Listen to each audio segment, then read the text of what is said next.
To Bountiful tonight, neighbors on high alert after a number of cougar sightings in their area. Now, we've received multiple tips about cougars roaming through people's driveways and backyards, so we went to the source to find out ourselves.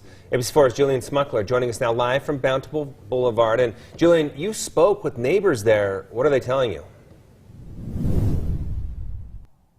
Well, Glenn, what I could tell you is this neighborhood is no stranger to cougar sightings. In fact, almost every single resident that I spoke with here says they've seen a cougar at least once. So the reason this community is on edge tonight is because one person's dog actually got attacked by a cougar this week and almost died. So while this neighborhood knows that cougars are around, they're being especially cautious the moment the sun goes down.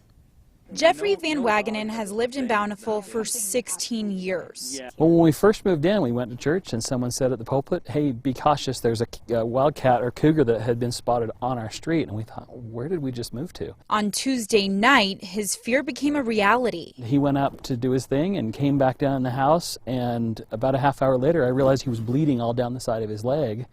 And I could see that the fang marks were about 4 inches apart, and each fang mark was about a ½ inch wide. Jeffrey thought it was a cougar, but took his dog Kaiser to the vet just to be sure. The vet said, yeah, there was 4 bite marks. You could see top fangs, lower fangs, and you could see how it had pulled the skin away. Kaiser was taken into surgery, lucky to be alive. He's actually recovering quite well, but I've been a little bit worked up because I'm worried that it's going to come back. After with the vet bill, I thought, well, rather than a second vet bill, it's better to pay for the ring cameras and buy 3 more ring cameras for the outside of the house. He's determined to catch the cougar in action, especially since his neighbors saw one in their driveway right down the road. This early in the year has me a little bit worried about what are we going to be facing when it's really snowy, when they really do come down. And then a lot of times in the winter when it's really snowy, that kind of pushes the deer into lower elevation areas, and so the cougars will follow them there. The Utah Division of Wildlife Resources says the cougar population has increased in Utah over the last decade. A lot of people just have more doorbell cameras and security cameras now, and so we're, seeing naturally a lot more of these cougars in some of these areas. You're encouraged to take your pets inside. Don't leave any food out, and if you see a cougar, call them immediately. It can be a little unsettling to know that there's big predators in your area.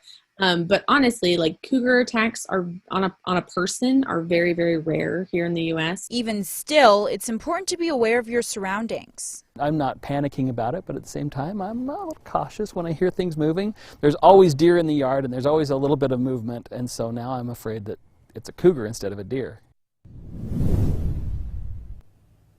So I'm sure many of you at home are wondering, okay, what do I do if I run into a cougar? So first things first, I'm told you should never run away because that can actually trigger their natural instinct to chase after you. So just keep a good distance between you and the cougar, hold eye contact, and then make yourself look big. So if you're short like me, I'm told you should be waving your hands in the air, or if you have a jacket, just put it above you. Just anything you can do to make yourself look authoritative. I'm also told talking loudly helps kind of scare them off, and then of course backing away slowly. Reporting live in Bountiful, Julian Smuckler, ABC4 News.